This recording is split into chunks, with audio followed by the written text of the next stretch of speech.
to this week's Money Metals podcast, helping gold and silver investors during these turbulent times. Now, this week's market wrap with commentary and analysis from Money Metals Exchange, the company named Best Overall Precious Metals Dealer by Investopedia.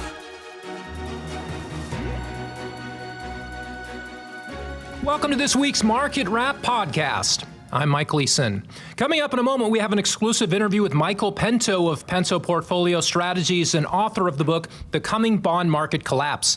Michael shares his incredible insights on a range of topics, including how much longer he expects the consolidation in gold prices to last, which metal he favors the most, gold, silver, or platinum, and how deep he believes a stock market correction could go once it finally does succumb to the harsh realities of an overwhelming debt-laden economy. So be sure to stick around for another terrific interview between Mike Maharrey and the wonderful Michael Pento coming up after this week's market update. Silver has cracked a key resistance level of $35 this week, blasting above $36 late in the week.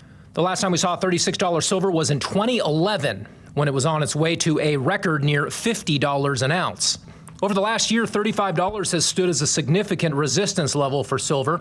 Having finally blown well past that barrier, there doesn't appear to be much resistance on the way to new record highs, although we'll have to see what transpires here over the coming weeks and months. We've also seen a narrowing of the gold-silver ratio to 92-1. It's been hovering around 100-1 for the past several months and rose to over 105-1 in April. This could signal the beginning of a rally that could bring silver closer to its historical relationship with gold. In modern times, the gold-silver ratio has averaged around 60-1. The technicals signal that silver is set up for a bull run. If we look at a 50-year price chart for silver, we see a very distinctive pattern known as a secular cup and handle. We've talked about this massive long-term bullish pattern several times over the years. You can see the cup with the twin highs at around $50 per ounce in 1980 and 2011. Following the 2011 peak, we see a sharp decline in price, followed by a consolidation handle. A cup and handle pattern on the chart of a stock or commodity often precedes a major breakout. In the case of silver, this cup and handle pattern has played out over an extremely long time frame. Historically, longer-term patterns portend bigger breakouts with a broader base signaling a bigger upside case. Gold had followed a similar long-term pattern, resolving with a breakout to new all-time highs back in 2023. The supply and demand dynamics are also positive for silver. Money Metals recently reported that industrial demand for silver set a fourth consecutive record in 2024, driving a market deficit for the fourth consecutive year. Demand outstripped new supply by nearly 149 million ounces. That drove the market shortfall to 678 million ounces, the equivalent of 10 months of mining supply in 2024. You can bet we'll be watching and reporting on this situation in silver as it continues to unfold. Meanwhile, 4 members of Congress have today introduced a bill to require the first comprehensive audit of America's gold reserve in decades. The bill, backed by Money Metals and sponsored by Representatives Thomas Massie, Troy Nehls, Addison McDowell, and Warren Davidson, the Gold Reserve Transparency Act would require a full assay inventory and audit of all United States gold holdings. Importantly, H.R. 3795 will also require full disclosure of all transactions involving America's gold, including any purchases, sales, loans, pledges, leases, swaps, and other encumbrances dating back 50 years. Such activities have not been publicly disclosed. It's been literally decades since actual inventories and assays have been conducted with respect to the U.S. gold reserve, and the Department of Treasury has lost records as well as failed to account for many occasions when vault compartments were inexplicably opened and resealed without new audits. The lack of proper audits of America's gold is highly alarming and totally unacceptable. Such shoddy procedures would never pass muster in the private sector. Even if a credible audit had been concluded several decades ago, auditing is never a one-and-done affair. The gold audit bill comes in an environment where some nations are growing concerned about the gold stored in the United States or who prefer to hold their gold domestically. For example, leaders in Germany are calling for the repatriation of their gold held in the custody of the Federal Reserve Bank of New York. An inquiry into America's sound money stockpile is more relevant than ever, given an inflationary environment where $37 trillion in U.S. federal debt looms large, and given that many central banks have been accumulating gold at record rates over the last few years. Now is the time for some actual transparency surrounding America's gold. Because gold is the ultimate form of money recognized the world over, safeguarding the U.S. Treasury Department's holdings of the yellow metal is very much a national security issue. Only a thorough audit, not a public relations stunt such as the live walkthrough as Elon Musk and others proposed, will suffice. This situation requires far more than a fun one-day field trip by politicians to Fort Knox, West Point, and other U.S. Treasury vaults. Well, before we get to this week's interview, let's take a look at the market action. Gold is up 0.9% for the week now and checks in at $1,331 with just a couple hours left in trading for the week. Silver, however, is having a much more explosive week, as we already mentioned. The white metal is up nearly $3 and comes in at $36.18, a whopping 9% advance for the week and reaching a fresh 13-year high. Platinum is also experiencing a similar advance. The industrial metal is up $108 or 10.1% to come in at $1,176 an ounce. Platinum's cousin palladium is also having a solid week with a nice move up to $1,073 an ounce, good for a 7.1% gain since last Friday's close. Well, now, without further delay, and for much more on the markets and the economy, let's get right to this week's exclusive interview with one of our very favorite guests. Greetings, I'm Mike Meharry, a reporter and analyst here at Money Metals, and I'm joined once again today by Michael Pento. He is the president and founder of Pento Portfolio Strategies and a writer, author, analyst, and a man of many hats. How are you doing today, Michael? I'm doing fine, Michael. How are you? I'm doing well, and I really do appreciate you taking a little time this morning to chat with me. Kind of want to start about just kind of looking at the gold market and kind of feels like we're in a little bit of a consolidation phase. We saw a $3,500 an ounce record in mid-April, and since then we've kind of been trading sideways. A lot of volatility, but kind of in a relatively narrow range. And I guess my first question is just kind of generally, do you feel like the bull market has some legs left, or is this maybe a longer-term consolidation, or could we even maybe see some selling in the near term? I think we're definitely in a consolidation phase. What drove it to all-time record highs was, I think, twofold. And it really had to do a lot with tariffs. So the tariffs caused the global economy to weaken, the U.S. economy to weaken. It's part of the global economy. And at the same time, concurrently caused the dollar to fall. Mm-hmm. And the reason is that, hey, listen, if you're going to have sanctions and tariffs and you're going to stop global trade, well, then there's a lot less dollars that need to be bought from a trade surpluses. And that means that there's less treasury bonds to be bought. And that caused yields to spike. It caused people to eschew the dollar, and the dollar fell. And at the same time, if you cut off global trade, you're going to really hurt growth, because trade is a big part of growth. So slowing growth usually means that at least the Fed is going to not be raising rates.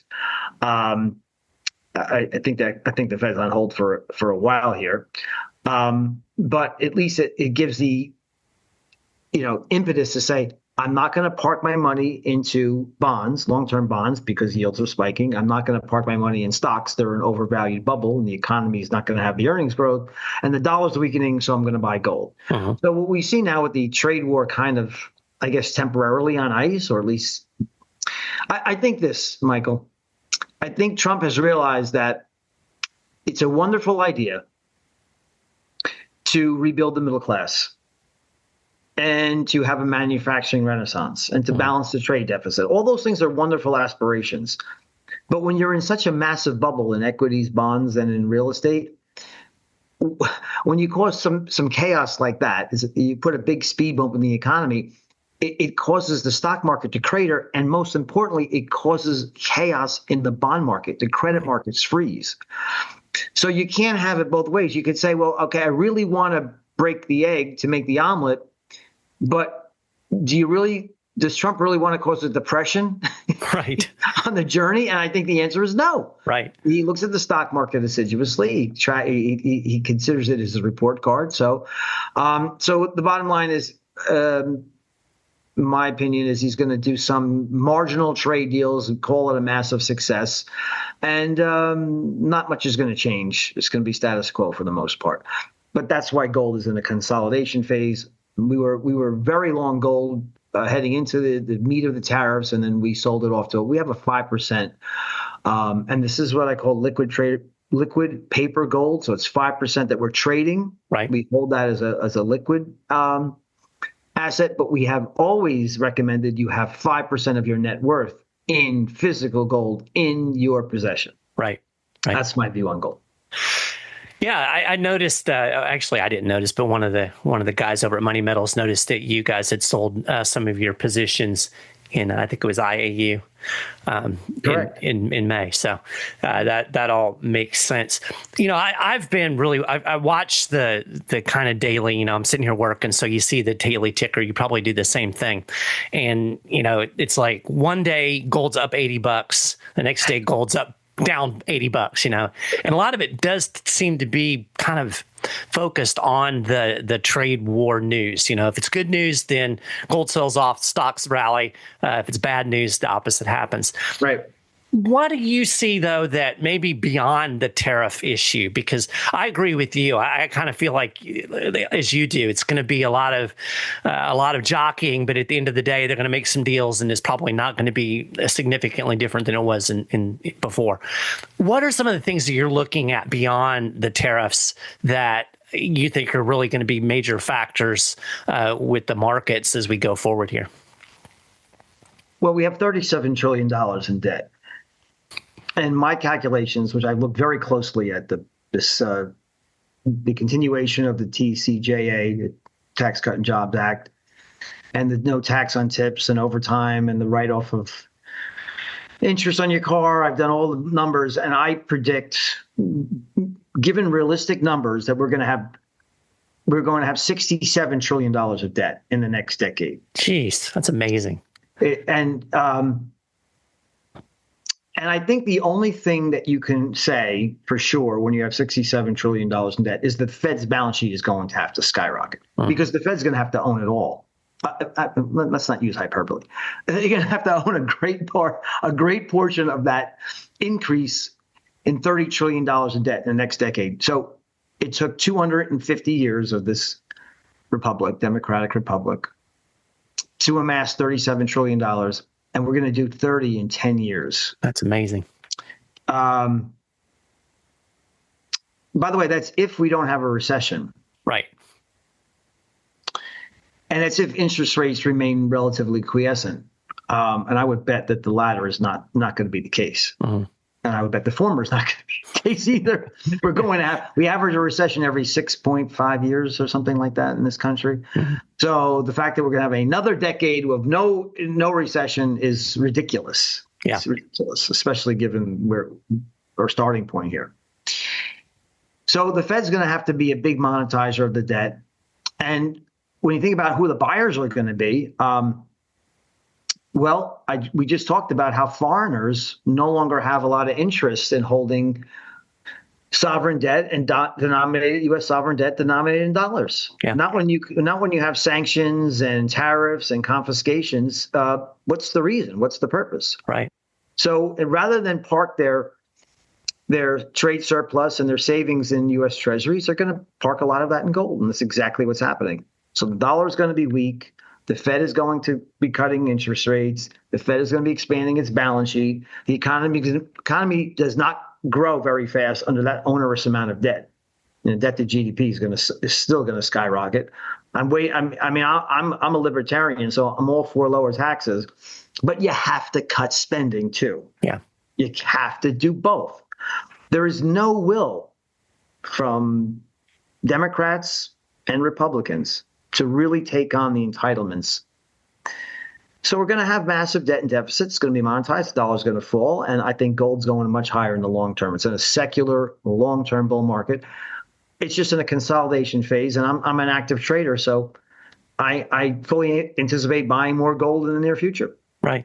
Absolutely makes sense.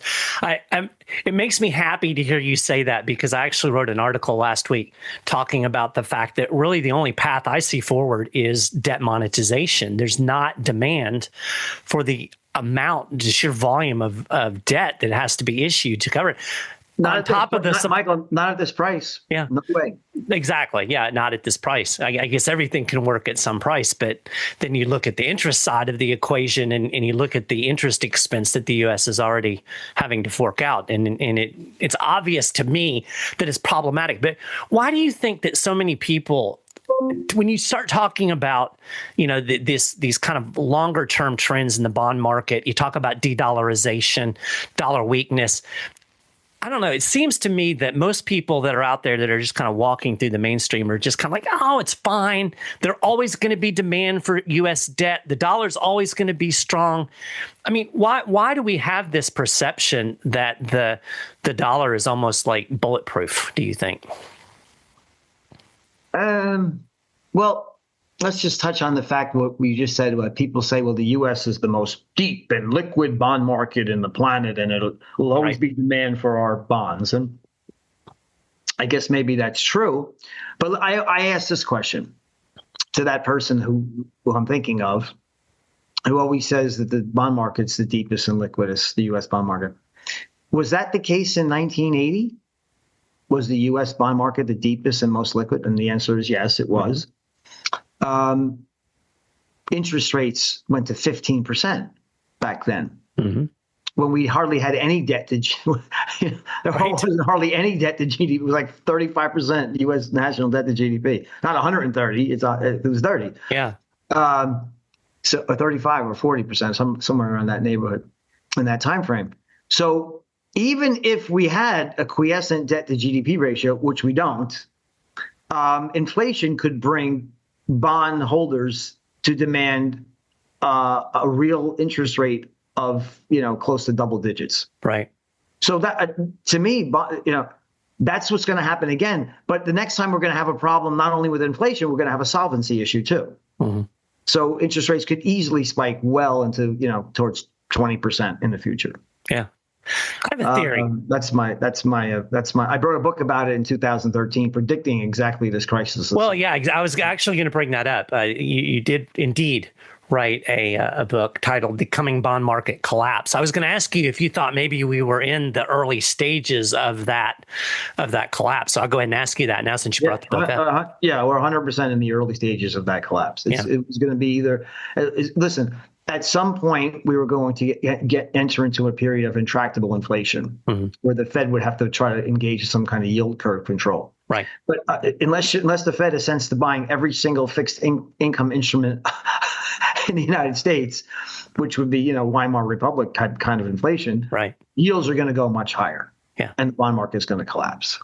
There's just no two ways about it, because if the Fed doesn't buy it, then there's not enough natural buyers, especially now that foreigners have all their other alternatives. Like, for instance, Japanese bondholders, which are the largest foreign holders of U.S. debt, they have an alternative. It's called their domestic bond market. They don't have to worry about hedging the currency or anything like that. You just buy their own JGBs. And we have to if we rely on our own domestic savings, it just isn't there. So yields are going to go much higher because of the debt, just because of the debt. Just the unbalanced amount and the tsunami of debt that's being issued. And then you say, well, then the Fed will buy it all. Okay, well, then we're going to have hyperinflation. And that's going to cause everything the Fed's not buying to soar in yield. Unless they buy, I guess they could buy municipal bonds, and they can buy corporate bonds, and they can buy junk bonds. They can buy everything. I guess. Right.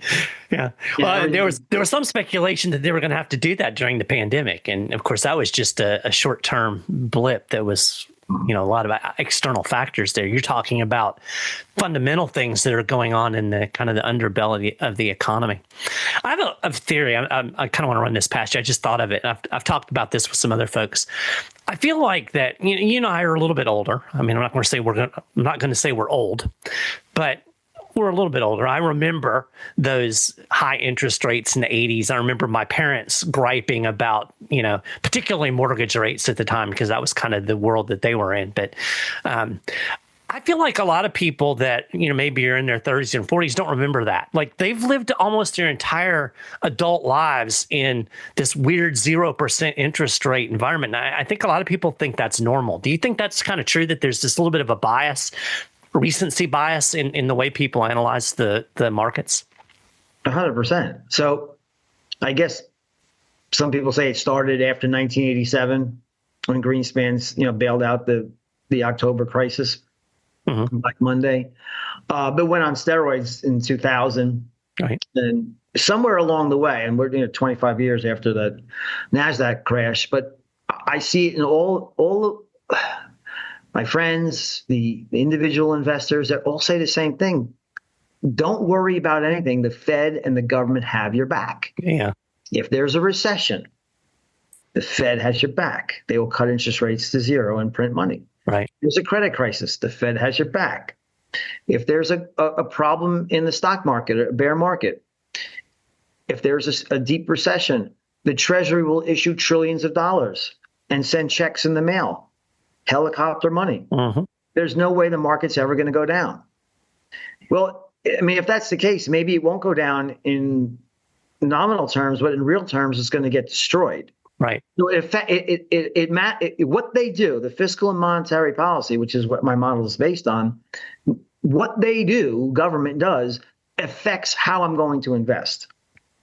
So I have 5 sectors that my clients invest, 5 sectors that range between a depression or recession and deflation all the way to intractable inflation. There's 5 buckets. And what fiscal and monetary policy changes there are, that's going to dictate to me what stocks, bonds, currencies, and commodities that I own for me and my clients. Yeah. And to me, Michael, it's very clear that this is an unstable situation. If you think about the decades of inculcation that the Fed and Treasury have taught investors, especially individual, not talking about institutions so much anymore. It's the individual investors that are piling into this market. You set these are passive flows that just keep on piling into the S&P 500 and pile into the highest cap weighted components of the S&P 500. Right. You buy every dip because the government has your back, and you just set it and forget it. Now what we've created here is a monster where I think 70% of U.S. assets are in equities, the highest it's been ever. And the passive flows continue. So what's going to happen is, and by the way, a lot of the 70% of these people that own stocks are now approaching retirement or are in retirement. When we have a bear market, and we will have one, and not if we have a recession, when we have a recession, stock's going to drop 10. Okay, buy the dip. 20. Okay, buy the dip. Once, and this is my opinion. This is my feeling. I've been in the business 34 years now, so my opinion matters to some people. Yeah. Once you hit 30% down, you're going to get a tsunami of retirees and almost, on the cusp of retirement.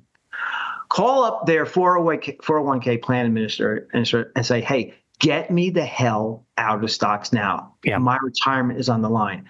And I think you can easily go quickly from 30 to 50% down. By the way, if you're down 50%, that just puts the total market cap of equities as a percentage of the economy back to a normal balance, more like 100%. So yeah.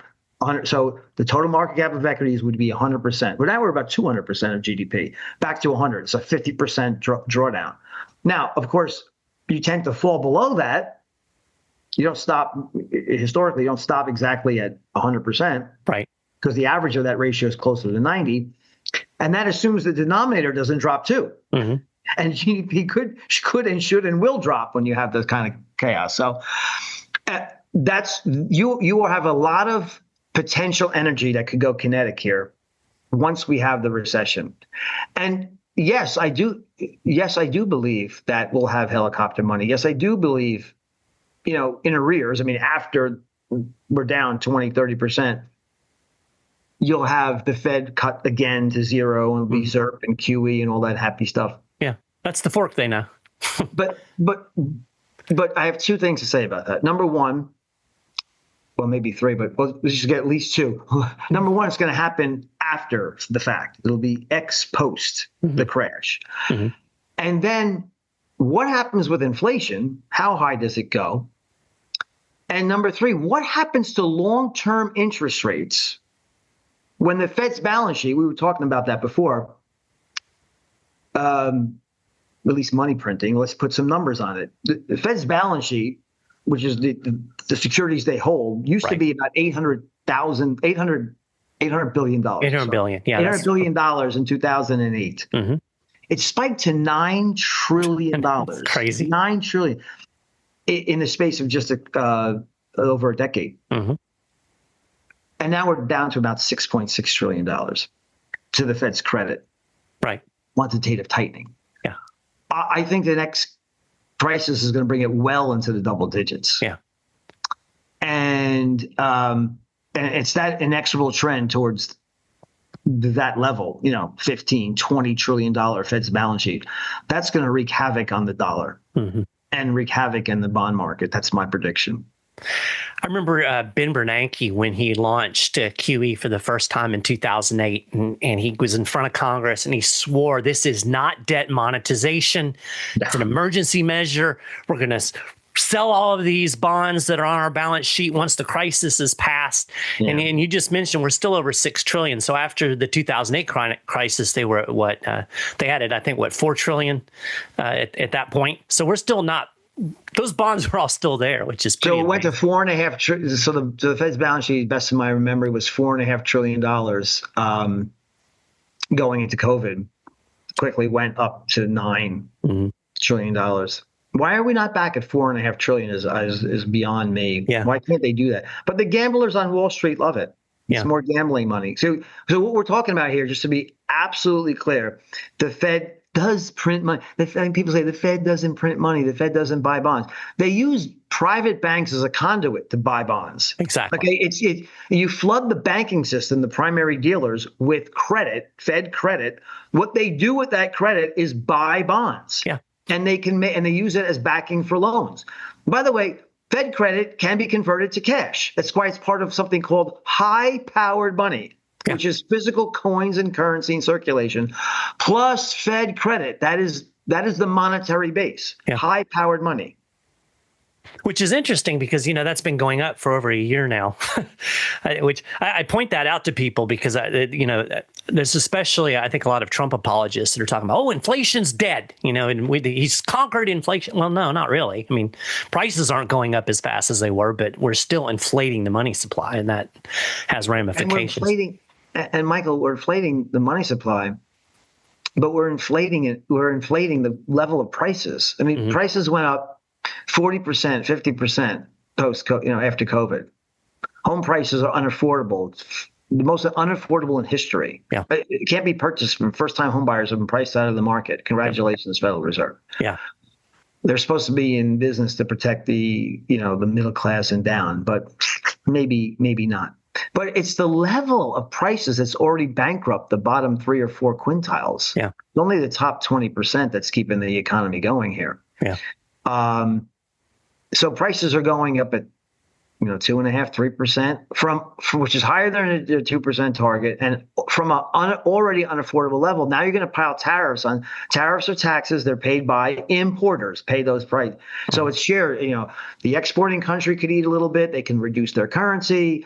The importer can eat a little bit. The corporations could reduce their margins, and then they pass along some of these prices. But some prices are going higher. Yeah, absolutely. I mean, it's true of any tax. It's a shared burden, but to say that it's a tax only on the exporters is a lie. Yeah, it is an untruth. It's mendacious. That's a good word, mendacious. I like that.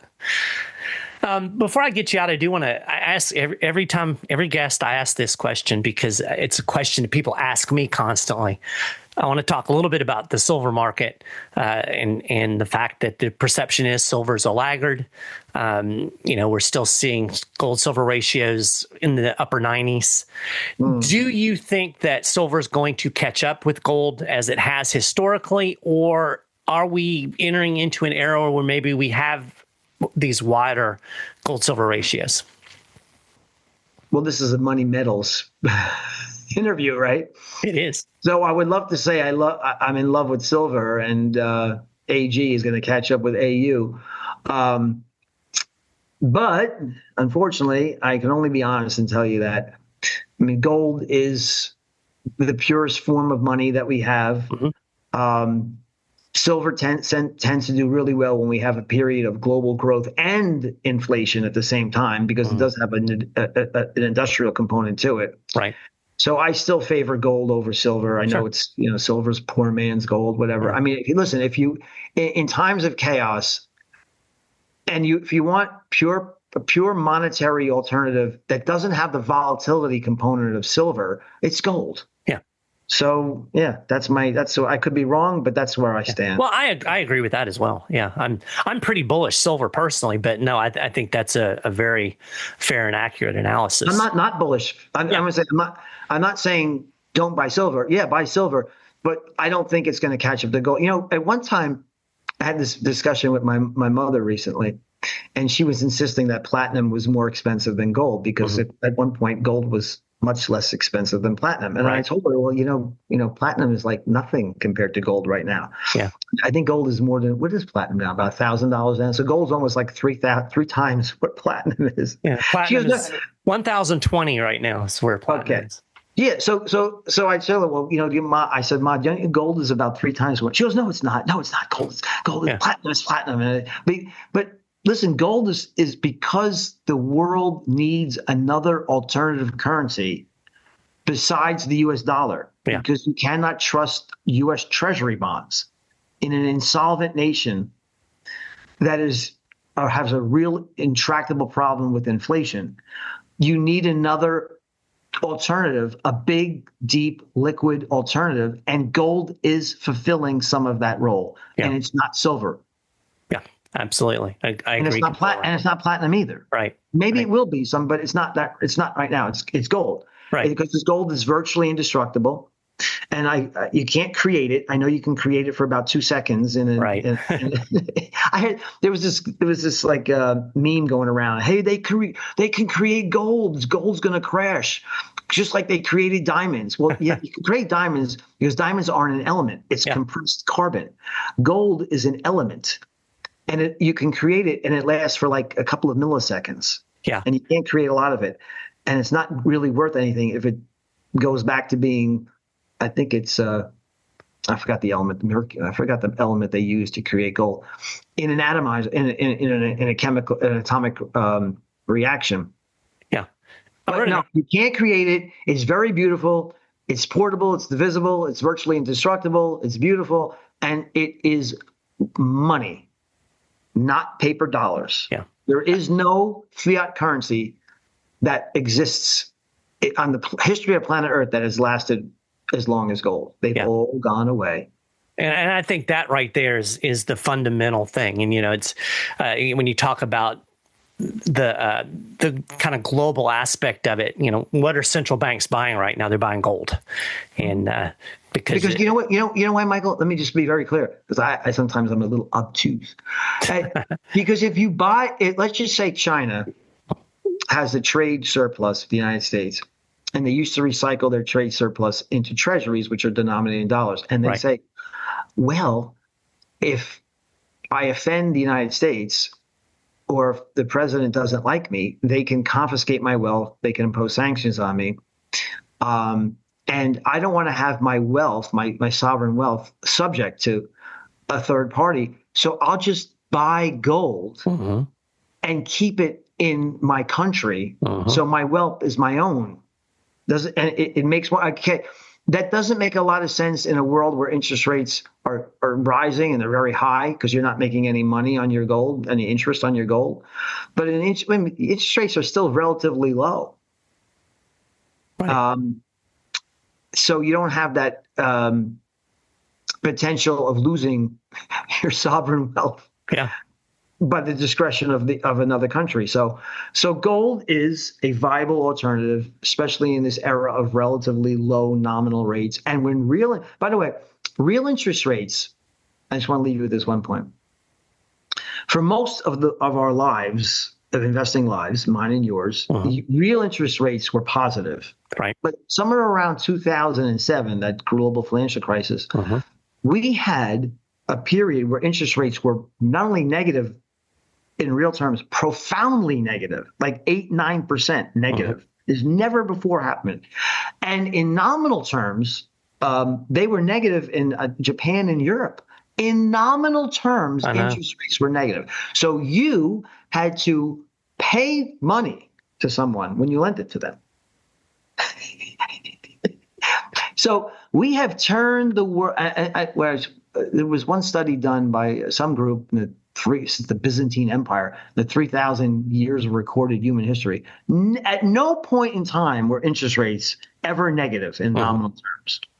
So we've entered a world where we've financialized the entire planet. We have bubbles in stocks and bubbles in bonds and bubbles in real estate.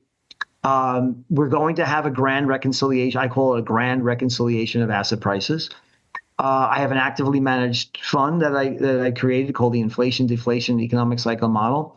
It tries to participate in these insane bull markets, and it has a long history of doing that. But it also tries to protect and profit from these crashes, which are going to happen with greater intensity and more frequency. Yeah. Well, absolutely. Where can folks go to avail themselves of your wisdom and work with you if they're so inclined? So it's pentoport.com is the website. And on that website, you'll see a podcast called The Midweek Reality Check. It's $50 a year. And you get my 36,000-foot view of things.